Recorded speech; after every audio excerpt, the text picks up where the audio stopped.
주권방송 가난한 교회를 향한 시대의 징표입니다. 시대의 징표는 복음의 눈으로 우리 사회와 교회를 바라보면서 공동선과 사회정의를 실현하는 사명을 다하고자 합니다. 고통받는 국민들의 신음소리가 곳곳에서 울려 나오는데 교회는 방관할 수 없고 침묵할 수 없습니다. 억울한 사람들, 힘없는 사람들이 살려달라고 외치며 손을 내미는데 교회는 지나칠 수 없습니다.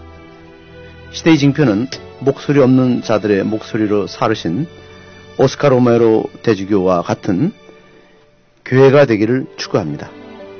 시대의 징표는 빼앗긴 조국을 구하기 위해 자신을 희생하며 하느님의 뜻을, 즉 천명을 받든 안중근 의사의 삶을 추종합니다. 복음의 길을 이 시대에 어떻게 걸을 것인가 늘 고민하면서 행동하는 사람들이 만든 프로가 바로 시대의 징표입니다. 오늘 우리는 서울대교구 정의평화위원회 위원장 박동호 신부님을 모시고 이런저런 이야기를 나누고자 합니다. 먼저 참석하신 분들 소개하겠습니다. 저는 신성국입니다. 저는 광주교구의 최민석입니다. 안녕하십니까. 서울교구의 박동호 신부입니다. 반갑습니다. 네, 반갑습니다. 우리 박 신부님은 서울대교구 정의평화위원회 일을 지금 맡고 계시는데 네.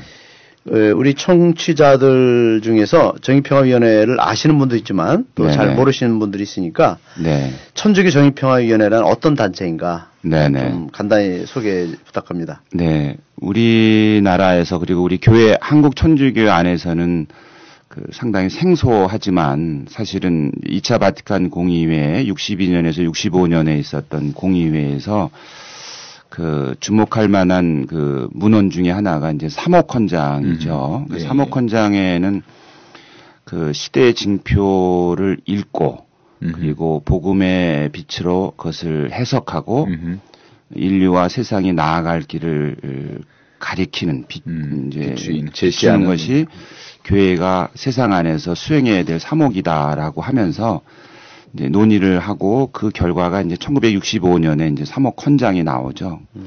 그 사목헌장에서는 그 지금 세상이 직면한 문제가 너무 심각하다라는 그 문제의식 속에서 이 문제를 교회 내의 공식 기구를 통해서 직접적으로 그 탐구하고 또 시대의 징표를 해석하고 또 가야 될 길을 가리키기 위해서 교회 내에 공식 기구가 필요하다고 언급을 하고 그 65년인데요. 2년이 지난 다음에 1967년에 교황청 안에 정의평화위원회를 시작을 합니다. 그러면서 이제 각 지역교회, 각 교구에 정의평화위원회를 들 것을 강력하게 권고했고 서울교구 같은 경우는 84년에 좀 늦었네요. 늦었습니다. 물론 이제 84년 이전에 그 지학순 주교님 구속 사태를 통해서 이미 신부님들, 수요님들 또 뜻 있는 교우들이 함께 했던 정의구현 사제단이 있었죠. 그러나 이제 교회 공식 기구로는 서울교구에서는 1984년에 정의평화위원회가 이제 출범을 하게 된 겁니다. 그러니까 그러면 이제 우리 전국의 각 교구마다 정의평화위원회가 다 설치가 돼 있죠. 군종교구만 없죠. 아, 군종교구만 없이. 네, 15개 교구에 다 있고 주교회의 안에도 정의평화위원회가 전국위원회로 있죠. 네. 군종교구도 사실은 정의평화위원회가 필요한 것 같아요. 왜냐하면 그 군내에 그런 여러 가지 요즘 그 폭력 사건 또 살인 사건 것이 비일비재 않는 인권 문제. 그럼요. 이거 다 또 군이라고. 그 애일 수가 없죠. 그럼요. 정의평화위원회는 이제 그 주로 한 4-5가지 정도 주요 임무가 있죠. 하나는 이제 그 인간의 존엄함과 인권 문제. 그것이 가장 언제나 이제 변함없이 관심을 기울여야 될 분야고, 인권을 증진하고 실현하는데 정의평화위원회가 그 반인권적인 것이 무엇인지를 찾아내는 거, 어떻게 개선할 수 있는지 협력하는 거가 있고요. 두 번째로는 이제 아까 시작하면서 말씀하신 것처럼 공동선과 사회정의, 그죠? 특히 이제 공동선과 사회정의랑 관련된 건 이제 정의와 평화의 문제인데요. 정의의 문제는 좀 더 구체적으로 경제 정의를 말하는 겁니다. 부의 불평등이 너무나 심각하게 급속도로 진행되고 있는 현실에서 묵과할 수 없는, 왜냐하면 이것이 부의 불평등이 인간의 존엄함과 사회를 얼마나 황폐화시키는가를 2차 바티칸 공의회에는 성찰했던 것이거든요. 그 다음에 평화 문제도 막연한 의미의 평화라기보다는 전쟁, 군비 증강 또는 폭력, 집단적 폭력이죠. 네, 네. 그것에 반한, 그것을 일단 거부하는 의미의 평화. 또 궁극적으로는 연대를 통해서 이루어야 될 어떤 사회 평화를 얘기하는 거죠. 그리고 이제 이런 활동을 위해서 시민사회 단체와 연대하는 것, 그리고 이와 같은 가치들을 사람들에게 끊임없이 알리는 것, 이런 것들이 이제 정의평화위원회. 교황청에서는 벌써 그게 위원회의 격을 상승시켜서 정의평화 평의회까지 갔고, 그리고 그 안에 사회과학 학술원까지 둬가지고 이제 왕성하게 활동하고 있죠. 다만 이제 우리나라에서는 조금 부족한 부분이 많죠.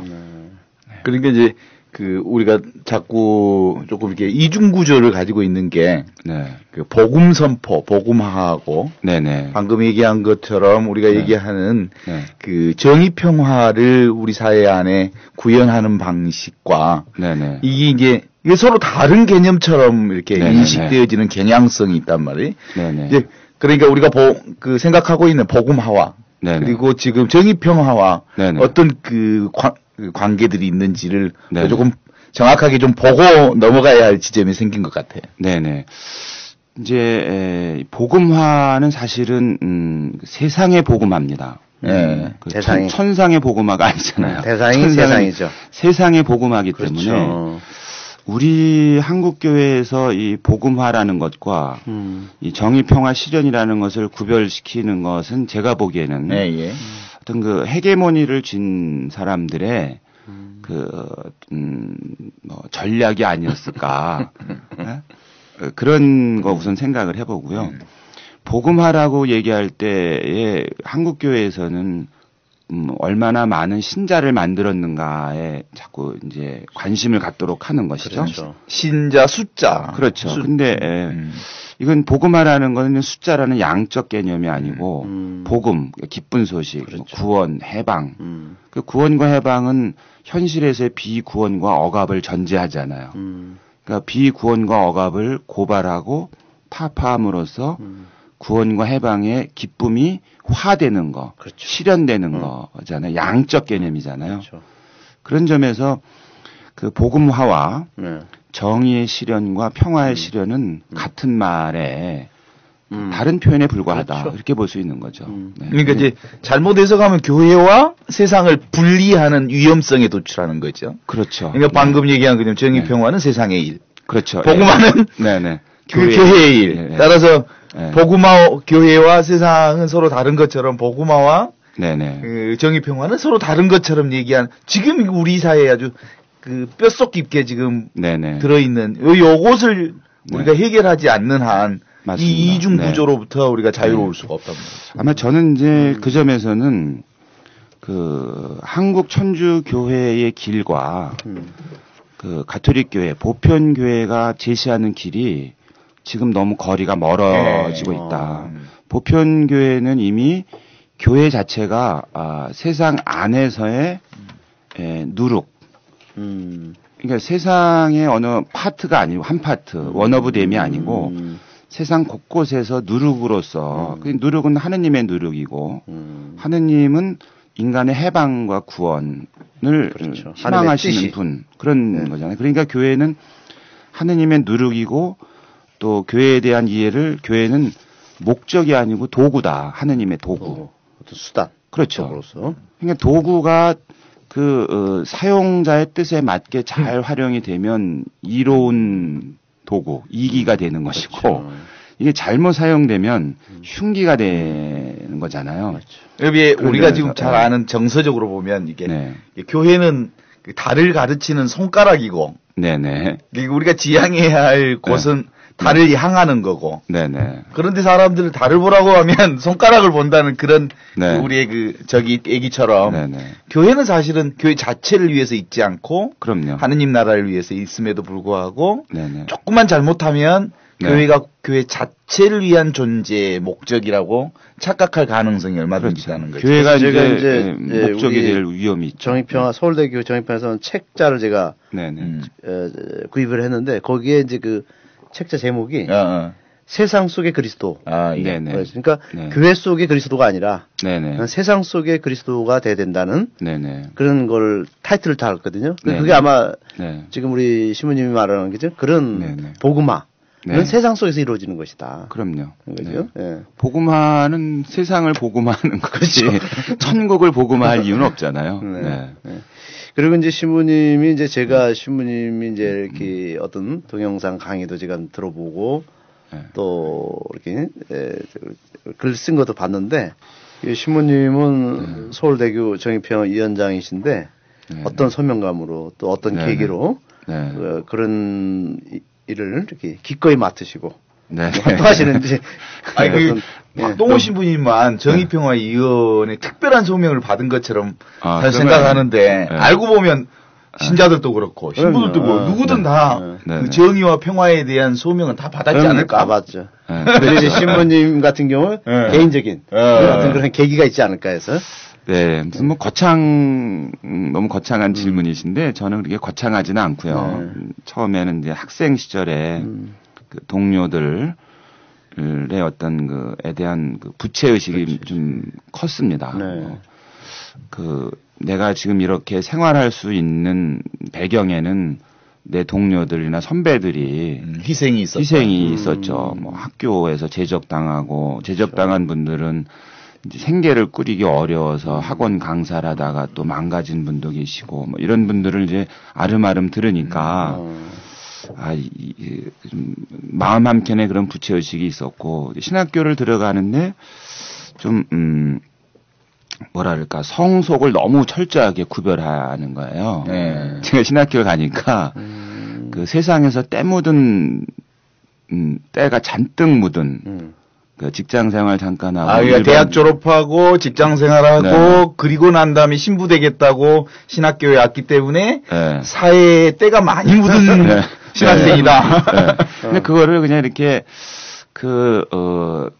개별적으로 얘기를 하면 되는데 강의실에서 뭐 어떤 신부님 대놓고 그러는데 그래서 좀 약간의 혼란함이 있었고 그리고 이제 신부가 된 다음에는 그 2차 바티칸 공의회 문헌을 신학생 때는 그렇게 집중적으로 안 하고 그냥 잠깐만 언급만 했었는데 그 신부가 된 다음에 그 공의회 문헌을 이제 아름아름 찾아보니까 문제는 국내에는 그 알아볼 수 있는 책이 별로 없더라고요. 그래서 이제 저는 뭐 짧지만 영어를 우리는 강국이니까 우리나라가 영어 강국 아닙니까? 대통했으니까 그 영문으로 된 자료들을 이제 구해서 보기 시작하면서 아니 한국 교회가 가는 길과 이렇게 보편 교회가 제시하는 길이 왜 이렇게 차이가 날까라는 생각을 하고 있었는데 이제 마침 그 천주교 인권위원회에서 저를 이제 위원으로 좀 활동해 주겠냐 그래서 뭐 고맙게 받아들이는데 다시 또 그 박정우 신부님이 전임 위원장이셨는데 전 위원장인데 그분이 정의평화위원회 위원으로 사제로서 하겠냐 그래서 뭐 좋다고 했는데 다음에 이제 인사발령이 나는데 저 앞에가 유주교님이셨거든요. 유경천 주교님. 유주교님이 이제 맡은 일이 여러 가지니까 이제 놓고 이제 새 위원장을 뽑는데 위원 중에 누굴 뽑을까 하다가 그 주교님이 저보고 하라는 거예요. 근데 뭐라 그러냐면 특별히 할 거 없다는 거죠. 그래서 해야 되겠구나 그러면.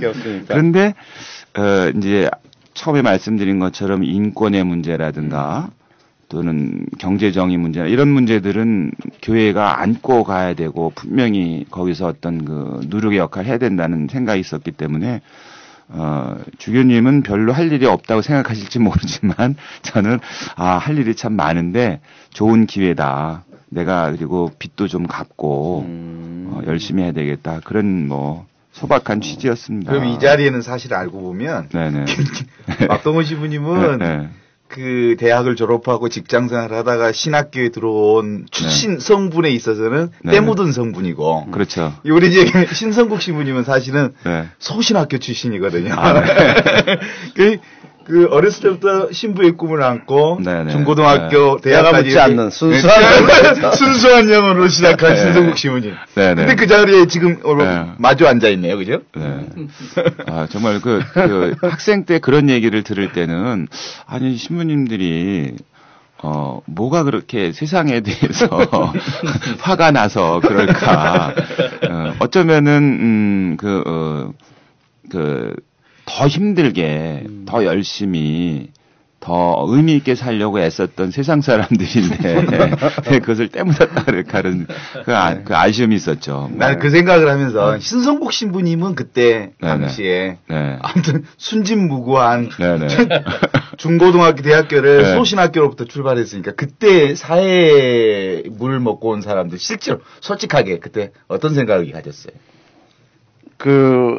저는 이제 우리 대하신학교 때, 네.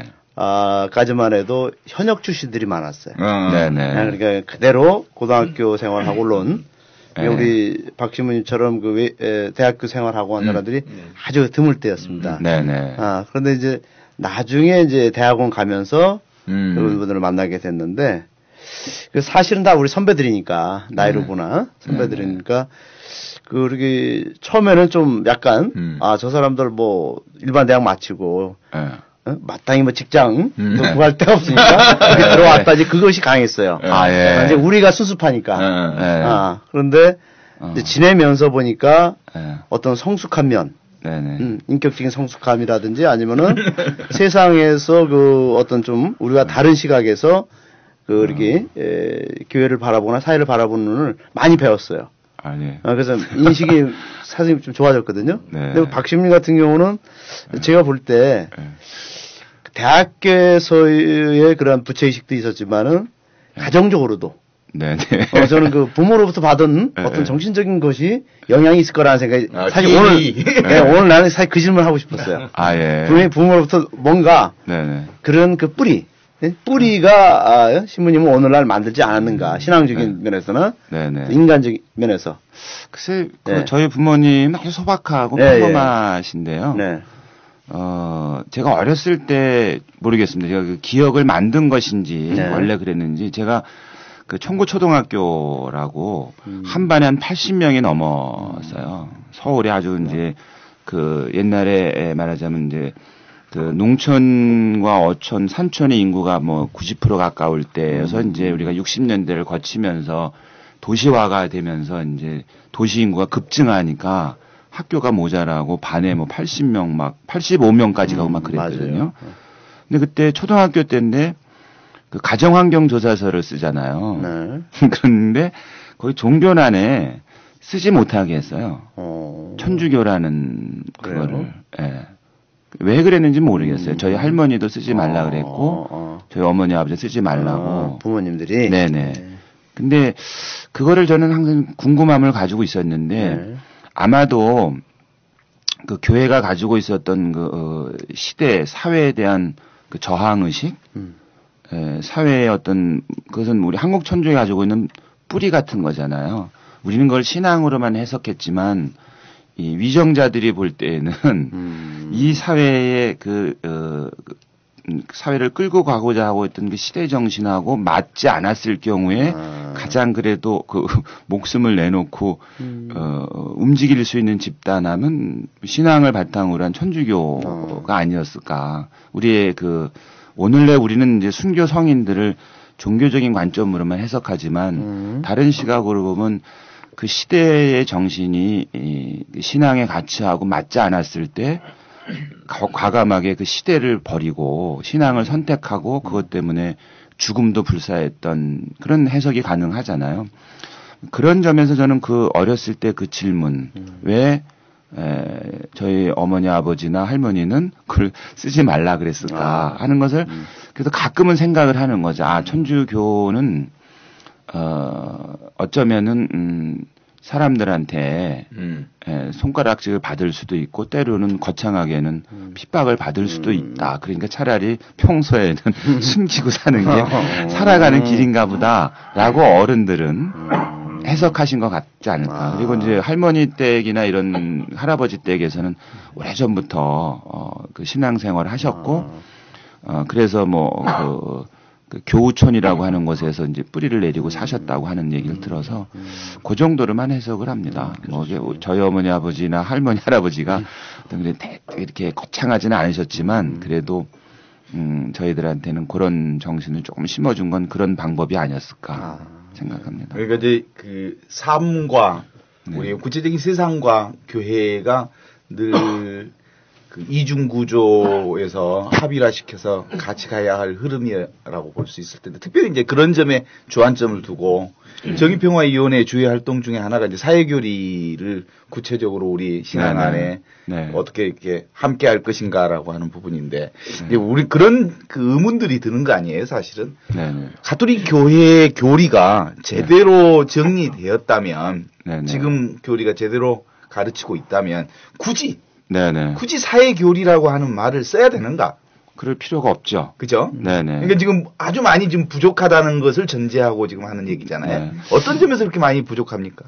저는 생각에 아마 천주교회가 어떤 양적으로 팽창을 하면서 한국 천주교의 경우에는 조금 의도한 게 아니었을까 싶은 게 하나가 있는데요.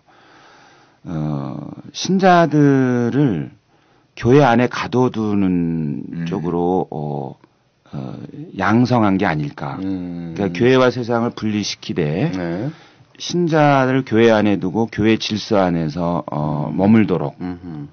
그러면 교회는 거기에서 어떤 취할 수 있는 이점은 뭘까?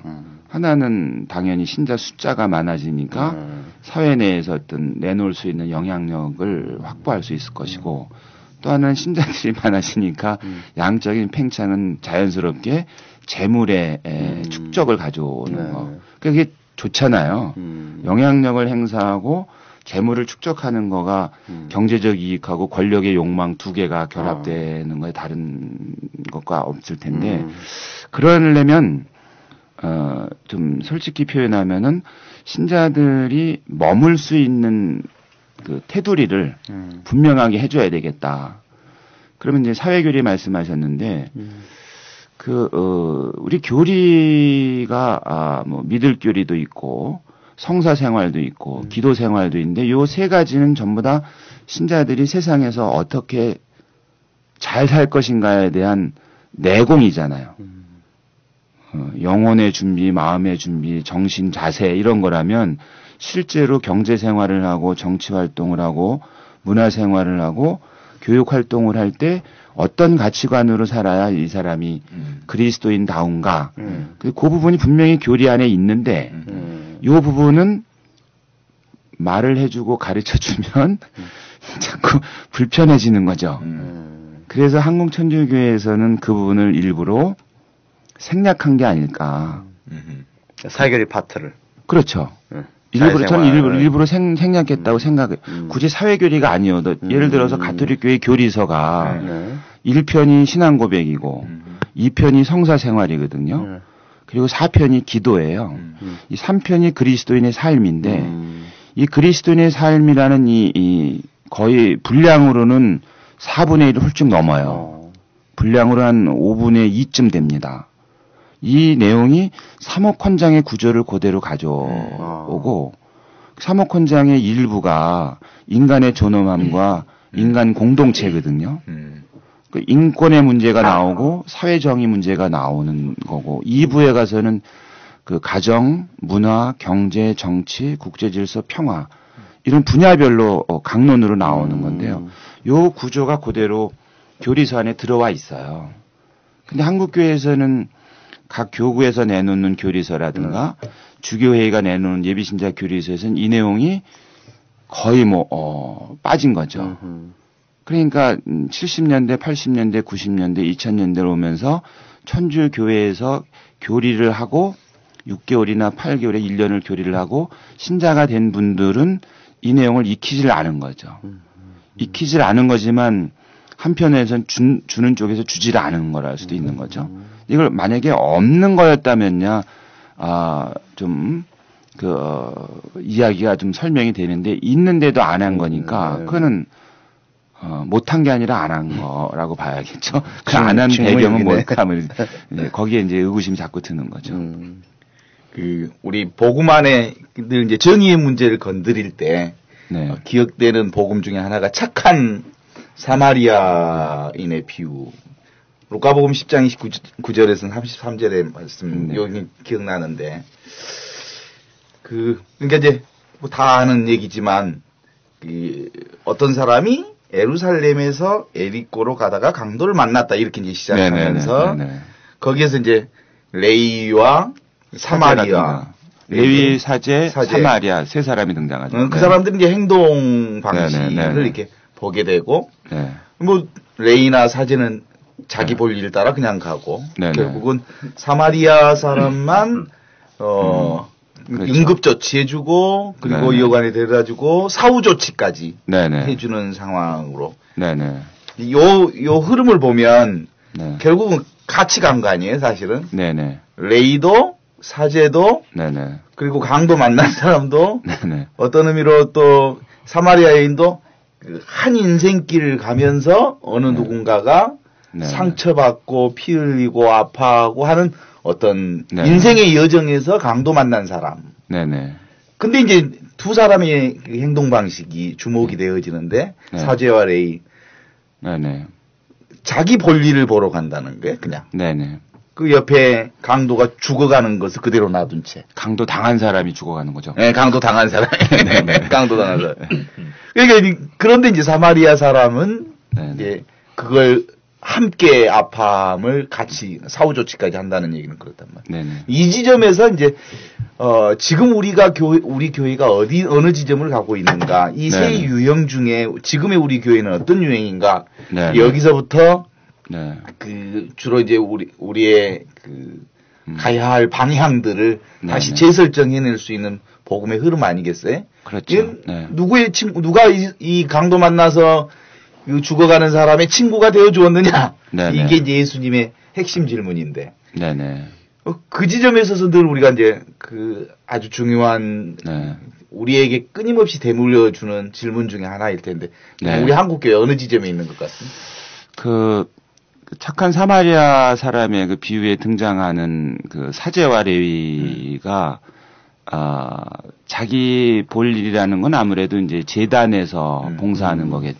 그러니까 피를 만져서도 안 되고 오염돼도 안 되는 거니까 보고 길 반대편으로 지나가 버렸다 이렇게 나오고, 사마리아 사람은 자기 포도주하고 기름을 부어주고 그다음에 자기 나귀를 태워주고 여인숙에 데려다주고 2 데나리온까지 주고 이런 행동을 하는 거잖아요. 거기 복음의 끝에 보면은 그 사람이 질문을 던진 게 자기의 정당함을 드러내기 위해서 누가 그러면 저의 이웃입니까? 질문을 던질 때 예수님이 이제 이 착한 사마리아 사람의 비유 이야기를 전하고 말미에 가서 뭐라 그러냐면은 이제 묻죠. 누가 이웃이냐 그랬더니 사마리아 사람이라고 대답을 하죠.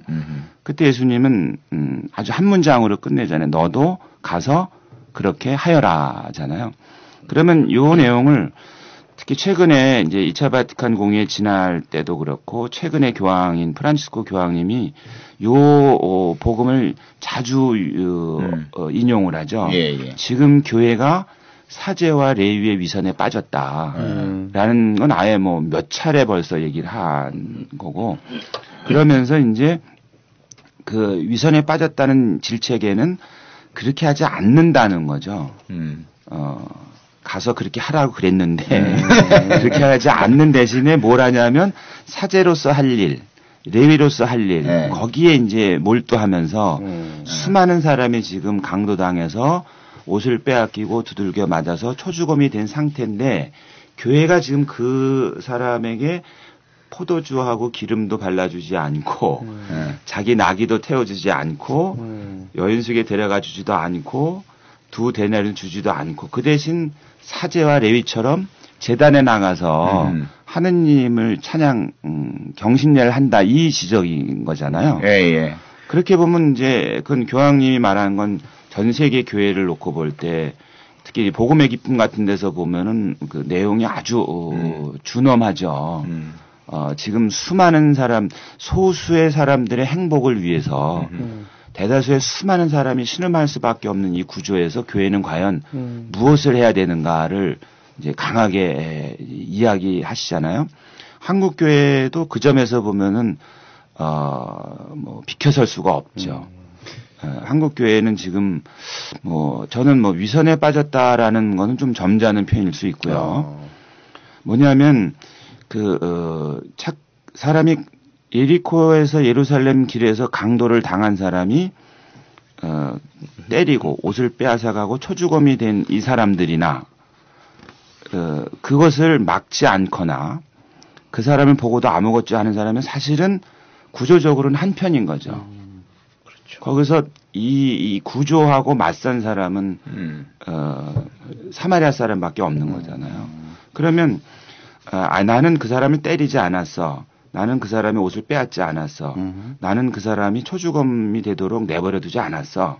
라고 말할 수 있는 사람은 대다수 우린 그렇게 생각하고 싶은 거예요. 교회는. 내가 언제 때렸나? 내가 언제 뺏었나? 그냥 나는 그냥 내 할 일을 했을 뿐이야라고 위로하고 싶겠죠. 근데 프란치스코 교황은 바로 그런 걸 보고 위선이라고 그러는 거죠.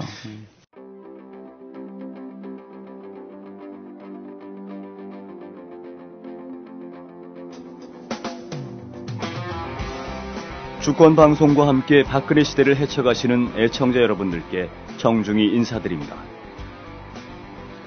저희 주권방송은 라디오 반민특위, 나를 미치게 하는 것들, 신성국 신부의 시대의 징표 등의 팟캐스트 방송과 채널 615, 미국에서 바라본 한반도의 오늘 등의 TV 방송을 제작하고 있습니다. 주권방송이 민중의 눈과 귀를 멀게 하는 공중파와 종편, 신문들에 맞서 진보 언론의 사명을 다할 수 있는 힘은 애청자분들의 적극적인 참여에 있습니다. 주권방송을 후원해 주십시오.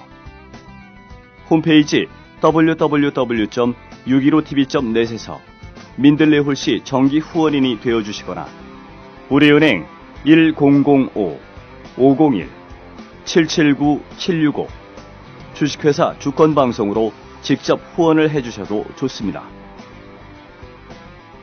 저희 주권방송은 평화 번영과 민주 회복을 위한 진보 언론의 사명을 성실히 수행할 것입니다. 주권방송과 함께해 주시기 바랍니다. 그 세월호 그 사건이 난 후로 광화문에 정의구현사재단에서 그 천막을 쳤어요. 그 천막을 친 것을 관련해서 이게 정말 그 교황님께서 말씀하시는 야전병원, 교회가 야전병원 역할을 해야 된다. 이 역할 아니냐 뭐 이런 얘기를 이제 주변에서 했는데 그 광화문에 정의구현 사재단의 천막을 보고 천막에서 하는 미사들을 하시면서 혹시 평신도들이 느끼는 느낌들은 어떻습니까? 뭐 일반 평신도보다도 먼저 이제 그 광화문 그 농성하는 여기에 왔다 갔다 하는 수많은 시민들이 볼 때 가톨릭 교회에서 천막을 치고 신부님들이 이제 미사를 해주시고 하는 이 과정에 대해서 많은 분들은 정말 많은 공감을 했었던 것 같아요. 근데 이제 항상 그 자리에 있었던 저 같은 이런 평신도들 입장에서는 뭐 솔직히 말씀드리면 좀 으쓰겠죠. 우리 천주교가 좀 이래. 뭐 이런 게 있었죠, 솔직히 말씀드려서. 그러니까 그 이전에 저희 이제 주로 저희 평신도들 중심으로 뭘 쭉 하다가 신부님들까지 와서 뭐 그 규모도 커지고 그 신부님들, 수녀님들 정말 많은 분들이 함께 해주시고 하니까 정말 좋았는데 재밌는 게 어떤 게 있었냐면 사실은 광화문에 농성하셨던 유가족분들이 종교 행사하는 거를 좀 약간 좀 꺼려 하셨어요. 왜냐하면 유가족분들도 다 종교가 다르시고. 그렇지. 그리고 이분들이 말하자면 그냥 평범하신 분들이었잖아요. 그래서 평범하신 분들이다 보니까 예를 들어서 개신교를 믿는 분이 왜 여기서 천주교가 이걸 해? 혹은 불교를 믿는 분이 그런 생각을 하실 수가 있었고 실제 그런 이제 그 문제 제기들이 아주 초창기에 있었습니다, 사실은. 그래서 어떤 종교적 뭔가를 한다는 건 굉장히 좀 조심스러워하는 서로 간에 이런 게 분명히 있었죠. 근데 시간이 지나가고 뭐 이렇게 되면서 거기 계셨던 이제 유가족 분들도 요런 종교 행사를 하러 와주시는 종교인들, 저희 천주교만이 아니라 다른 분들에 대해서까지 종교를 넘어서서 마음을 여는 과정, 이 시간이 좀 이제 걸렸지만 이 과정이 있었거든요. 그러니까 말 그대로 광화문이라고 하는 곳에서 교회와 뭐 심지어 범종교적인 일치가 되는 이런 연대에 마당이 됐던 거죠. 이제 그러면서 저희 신부님들이 그러니까 어느 정도 그 시간이 지난 이후에 이제 이렇게 해주시니까 사실 굉장히 좀 유가족 여러분들도 좋아하시고 상당히 좀 좋았습니다. 근데 지금 아까 신부님 말씀하셨던 사마리아 사람 얘기 이게 사실 세월호 여기서 바로 나타나는 거잖아요. 물론 요 얘기는 사실은 이제 제 자료를 좀 뽑아왔는데요. 제 얘기가 아니라 신부님이 강론하셨던 얘기입니다. 정말 이 강론이 정말 기가 막히다고 생각해서 제가 일부러 찾아가지고 또 뽑아왔는데요. 실제로 세월호가에 배 안에 많은 사람들이 있었지 않습니까? 먼저 탈출한 사람, 그러니까 이 승객들을 구조해야 될 책임을 지고 있었음에도 불구하고 먼저 탈출한 사람들이 있는가 하면 어쩌면 누구보다도 살고 싶어 했지만 자기 친구 혹은 자기 제자 이 사람들을 구하다가 정말로 이제 많은 사람을 구하고 정작 자신은 빠져나오지 못한 이런 많은 이제 유형의 사람들이 있었는데 정말로 그 과정을 보면서 정말 사마리아 사람이 누굴까? 우리가 따라해야 되는 본받아야 되는 사마리아 사람이 누구냐라고 하는 질문을 아무래도 이제 저희 천주교 신자 입장에서는 하게 됐었죠. 근데 이걸 좀 더 확대해서 보니까 사실 많은 국민들이 세월호 참사를 보면서 정말 감정적으로 도대체 정부가 뭐 하고 있는 거냐라고 한 질문을 던지게 된 게 사실은 바로 예수님이 말씀하셔서 이 사마리아 사람의 비유에서 그대로 나타나잖아요. 정부에 대해서 많은 문제 제기를 했지만 우리 한국 정부 그때도 정말 정신없이 돌아가고 있었죠. 뭐 무슨 공무원 하나가 뭐 갑자기 무슨 한 달 동안 휴가 내서 놀러 가고 이랬던 거 아니지 않습니까? 즉, 그 사마리아 사람의 비유에서 나왔던 것처럼 자기 할 일 그냥 했던 거잖아요. 그러니까 저는 이게 정말 예수님이 비유를 들어주셨던 사마리아 사람의 비유라고 하는 게 이 세월호에 보면서 정말로 종합적으로 우리가 뭘 생각해야 될까 하는 이런 생각을 했었습니다. 그 전에 제가 이제 세월호 참사를 보면서 이런 생각을 했었는데 이걸 정말 강론으로 정말 정리를 잘 해주셨고 많은 분들이 이렇게 공감할 수 있었던 게 사실 이제 박동훈 신부님 강론이었지 않습니까 사실? 아닙니다. 과찬이십니다. 저는 이제 정치학을 전공한 사람이니까 주로 세월호 문제에 대해서는 정말로 많은 국민들이 야, 국가가 무엇이냐라고 하는 근본적인 질문을 던지게 된 이런 사건이라고 생각을 하고요. 신앙인의 입장에서는 교회가 무엇이냐? 그렇죠. 이제 이런 질문 두 가지 정말 큰 질문들이 우리 사회와 우리 교회에 던져진 게 아닌가 이런 생각이 듭니다. 다만 그래도 다행스러운 건 우리 교회에 대한 질문에 대해서는 교황님이 오셔가지고 이제 정말 뭐 흔히 농담처럼 얘기하던 쪽집게과외처럼 교회는 이래야 된다라고 하는 걸 4박 5일 동안 말로만 하신 게 아니라 이제 실제 몸으로 다 보여주셨단 말이죠. 근데 마지막 돌아가실 때까지 또 누가 이상한 얘기를 했더니 아주 단호하게 한 문장으로 고통 앞에 중립은 없다. 이 모든 것을 다 정리를 해주셨는데 저는 이제 우리 국가가 이미 시간이 좀 늦었는데요. 국민들이 던진 질문에 답을 해야 된다. 이미 시간이 늦었다고 해서 그럼 지나간 일이다? 그건 아니라는 거죠. 시간이 늦었기 때문에 더욱더 진지하고 더욱 무겁게 응답을 해야 된다. 이 부분에 이 질문에 대해서 응답하지 않는다면 사실은 국민들은 정말로 더 큰 질문, 우리 국민을 구하지 않는 국가가 우리에게 필요할까? 이런 질문으로까지 앞으로는 발전하게 되지 않을까 이런 생각을 해봤었습니다. 네. 그러니까 이제 그 복음의 기쁨이라고 하는 그 교황님의 공고문이 각 지역사항을 이제 객관적으로 잘 성찰하고 분석해서 어떻게 하느님 백성들을 살려낼 건지 그리고 함께 갈 건지에 대한 지침들을 제시해 주어 교회가 이제 그런 방향성을 이제 제시해주고 함께 가야 한다고 보는 건데 그럴 때 가장 크게 이렇게 볼 수 있는 행동 지침이 있다면 뭐가 있습니까? 복음의 기쁨이라는 그 사도 권고에서 보면은 이제 프란치스코 교황님이 지금의 이 시대가 얼마나 그 위험한가를 우선 그 절감하는 것 같아요. 위험성, 사회 위험성. 네, 지금 사회가 세상이 소수의 어떤 탐욕, 그걸 아예 뭐 이분은 독재라고도 그러고 독이라고도 그러고 뭐 심지어는 지금의 세상을 휩쓸고 있는 이 경제 모델은 그 대안을 내놓을 수가 없다. 예, 그렇게까지 뭐 단언을 하거든요. 구조 자체가 지금 이 사회 안에서는 대안이란 발견할 수 없다. 지금의 구조는 지금 구조로는 소위 말하면 이제 그 신자유주의라는 말은 쓰지는 않지만 그러니까 시장의 절대 자율, 금융 투기의 절대 자율에서 나오는 이데올로기, 이걸 바탕으로 하는 이데올로기의 경제 모델, 이건 뭐 신자유주의라고 흔히 말할 수 있죠. 근데 보통 왜 경제 정책들은 기존의 경제 모델에서 파생하는 부작용을 최소화시키기 위한 정책들인 거잖아요. 예. 근데 지금 프란치스코 교황님은 지금의 금융 투기와 시장의 절대 자유를 옹호하고 이걸 바탕으로 하는 한 이 부작용에 대한 대안을 내놓을 수 없다. 그래서 뭐 위험한 독이다. 아니면 뭐 독재다. 이렇게 표현하거든요. 이게 가져오는 결과는 수많은 사람이 말하자면 주변으로 비인간 상태로 내몰리는 형국이다. 이런 그 위기의식이 있는 것 같고요. 그러면서 이걸 세상에 대한 그런 위기의식도 있지만 세상이 이 지경인데 표현이 좀 거칠지만 교회는 앞에 보는 뭐냐면 그 너무나 수많은 사람이 그 지금 울부짖고 있는데 교회는 그 울타리 안에서 안주하려고 한다.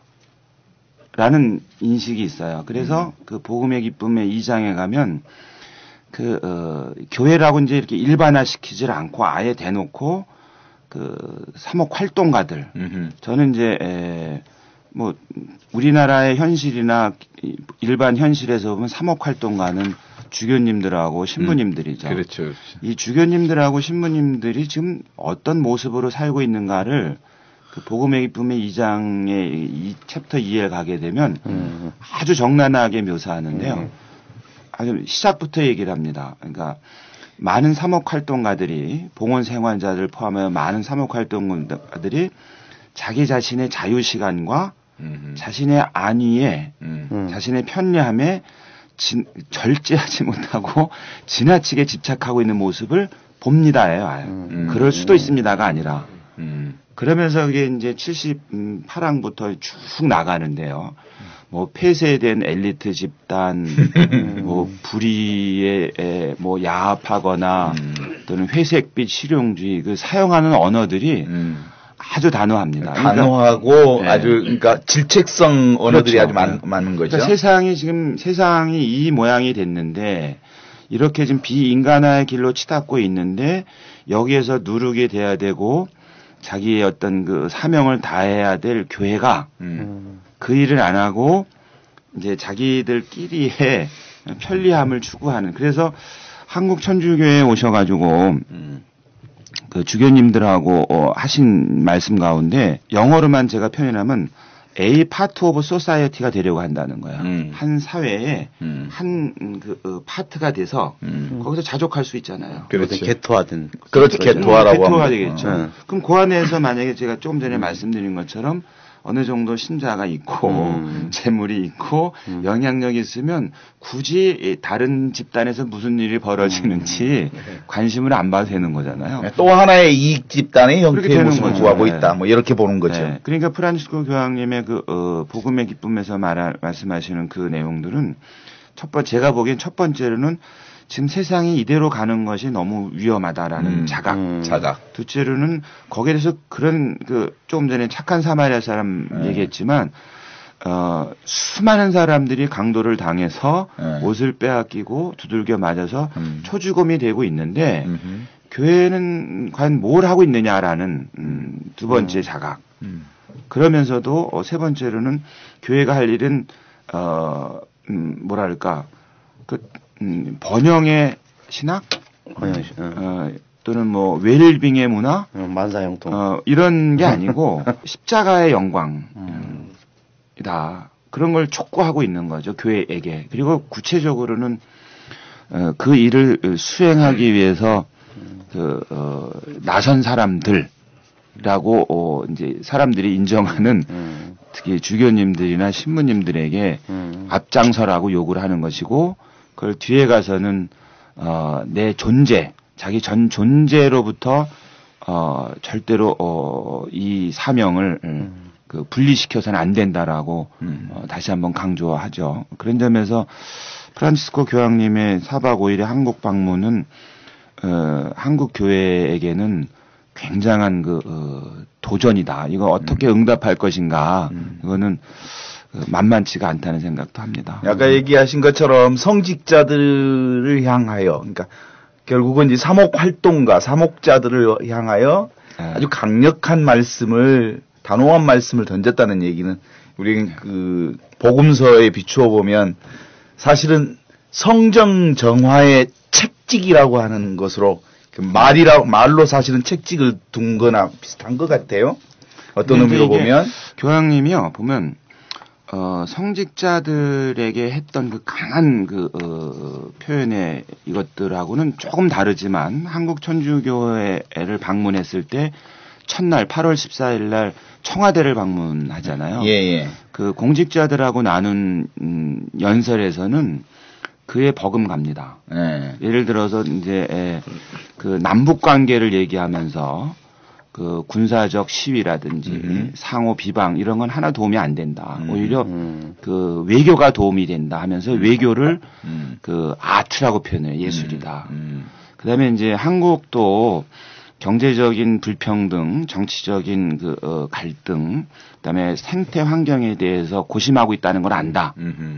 그렇게 이제 전제를 하면서 국가 및 정치 지도자들이 해야 할 일이 있다. 하나는 이런 문제를 풀어가는데 사람들의 말을 듣는 거다. 소통이죠. 그거는 듣는 사람이 누구냐에 따라서 굉장히 강한 메시지고요.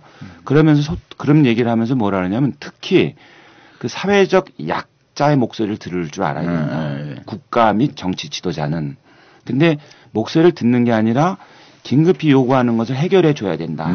뿐만 아니라 더 나아가서 그 인간적, 주로 이제 인간으로서 품위 있는 삶, 그다음에 문화적으로 품위 있는 삶을 스스로 살 수 있도록 도와주는 일, 그게 국가 및 정치 지도자들이 해야 할 일입니다라고 명시적으로 밝히죠.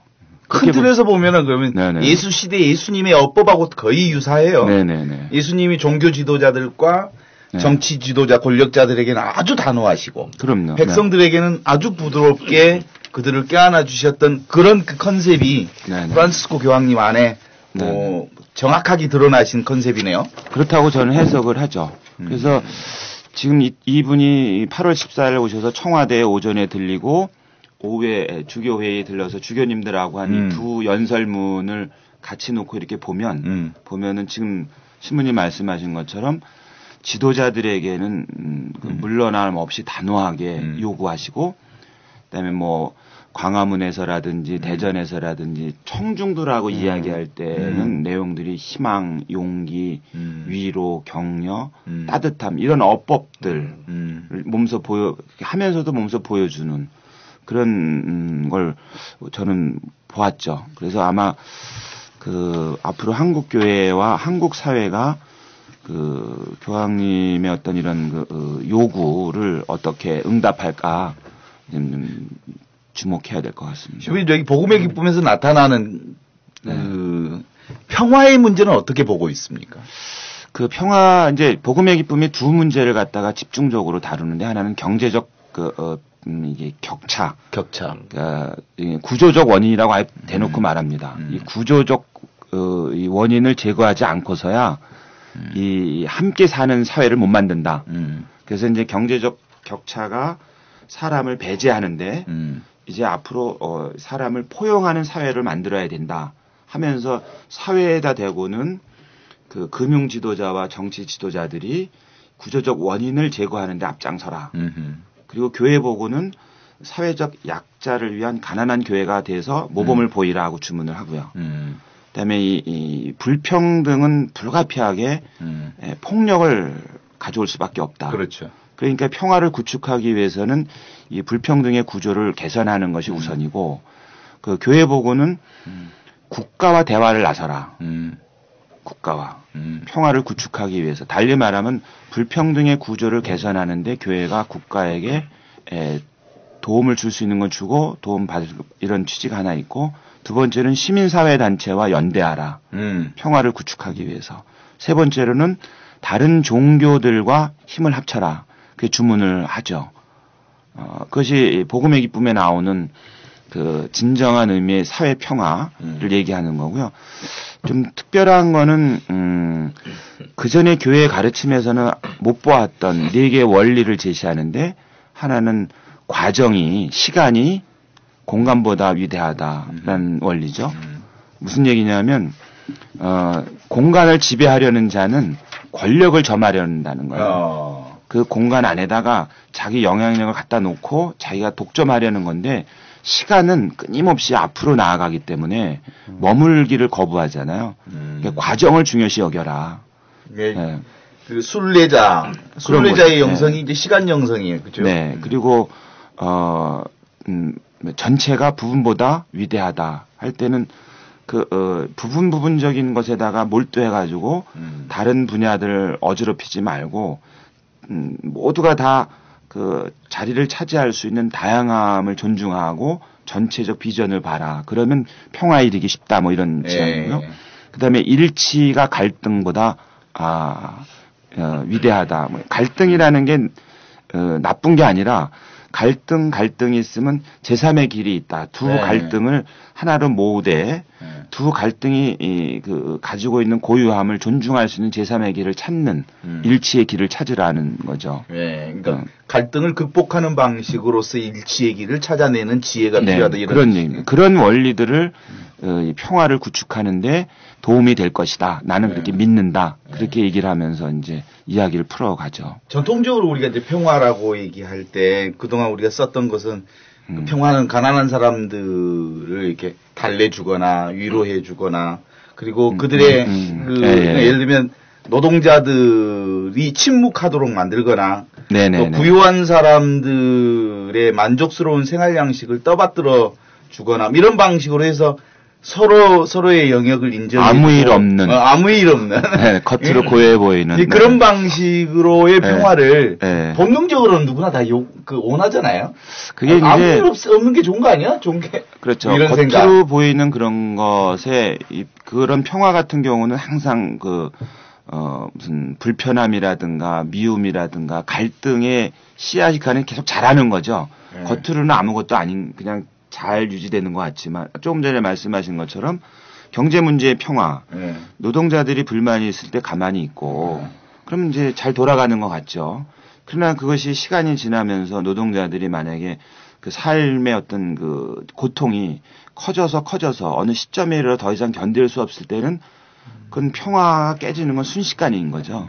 그건 평화라기보다는 이제 거짓 평화라는 거고요. 교회가 말하는 평화는 그 질서의 고요함이라고도 말하고 그렇죠. 그걸 정의의 열매라 그러거든요. 그렇죠. 그러니까 질서가 질서답게 있는 걸 정의라 그러잖아요. 그러니까 교회가 말하는 평화, 교황님이 말하는 평화는 정의로운 사회. 뭐 그렇게 보면 되는 거예요. 그러니까 이제 최근에 우리 교회 안에 좋은 게 좋다는 것에 인간의 아주 그 뿌리 깊은 본능을 파고드는 영성이 있어요. 그게 이제 웰빙을 중심으로 한 그 무슨 영성이라는 이름을 갖고 교회에 들어오기 시작해서 많은 사람들이 막 호응하고 박수치고 편안함을 주고 웰빙 뭐 이런 얘기가 되었단 말이죠. 방금 얘기한 것처럼 정의를 전제로 하지 않는 평화란 근원적 평화는 아닌 거죠. 그럼요. 그럼에도 불구하고 사람들은 사실은 정의라고 하는 거 일단 제끼고 좀 좋은 게 좋은 평화. 이쪽에 훨씬 더 물들어 있어서 이쪽에 강사가 오면 엄청 사람이 몰려요. 그쪽에서 벽을 보고 있는 우리 강사님도 계시죠. 뭐 시부님도 계시고.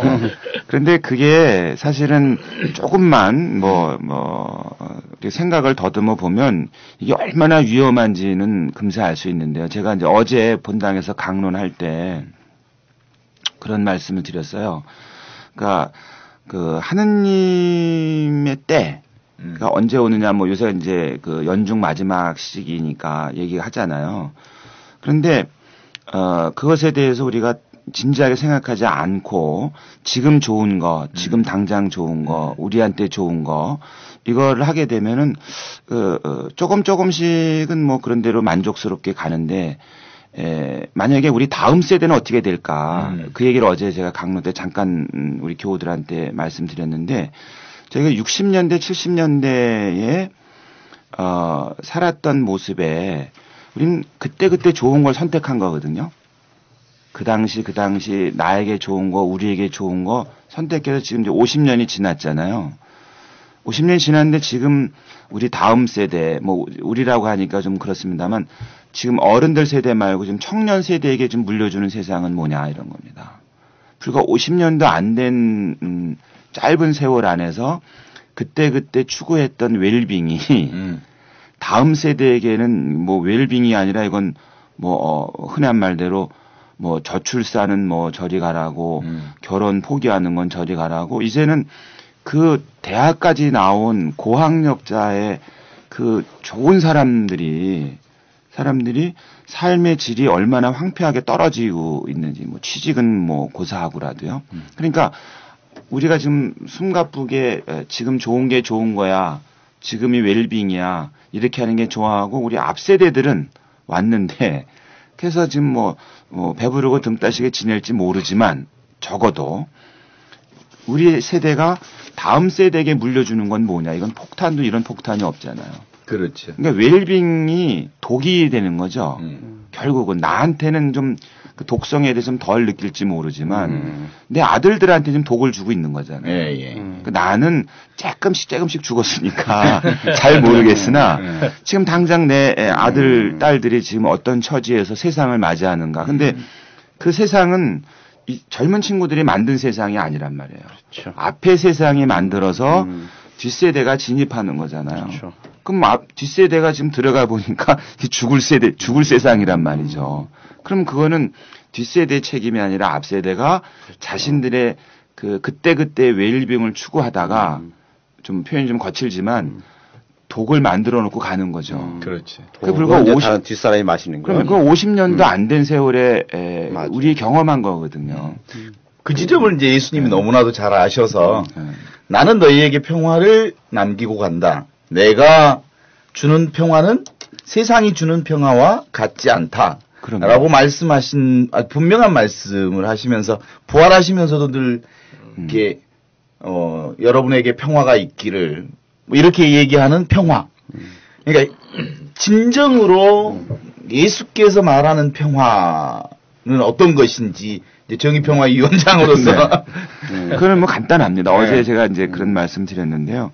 손에 못자국이 나고 옆구리에 창 자국이 나서 만든 평화는 진정한 평화다.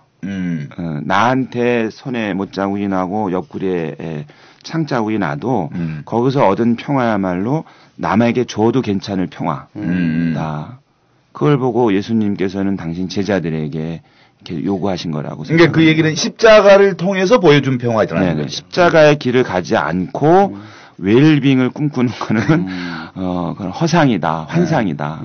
그 교황님 말하는 어떤 그 비누거품, 향기 나는 비누거품에 불과하다는 거죠. 그러니까 예수 그리스도의 십자가의 죽음이야말로 하느님의 정의와 사랑을 표현하는 아주 절정이네요. 그렇죠. 네, 그렇게 봅니다. 네. 예, 박동호 신부님 모시고 저희들이 이런 방송을 이렇게 오늘 기획한 의도는 이제 곧 있으면 대림 2주가 인권주일 그리고 사회규리 주일이죠. 그래서 이제 신부님이 이제 정의평화위원회 위원장으로 활동하시고 또 이 사회규리 관련된 왕성한 이렇게 활동을 하고 계시기 때문에 저희들이 사회규리 주간을 앞두고 시민과 우리 가톨릭 사회규리가 무엇인가 또 왜 우리 가톨릭은 이 사회교류를 세상 안에서 꼭 실천해야 되는가 이제 이것을 저희들이 한번 좀 이야기를 나눠 보았습니다. 우리 한국 천주교회가 사회교류를 더 적극적으로 실천한다면 세상의 빛과 소금이 될 수 있다는 거. 사람들은 묻습니다. 지금 교회가 어디 있는가, 무엇을 하고 있는가 사람들 묻고 또 교회는 이에 대해서 반드시 응답을 해야 됩니다. 오늘 이 시대의 징표에 나오셔서 사회교류에 대해서 또 사회복음화에 대해서 우리 좋은 말씀 나눠주신 박동원 씨님께 감사드립니다. 네, 고맙습니다.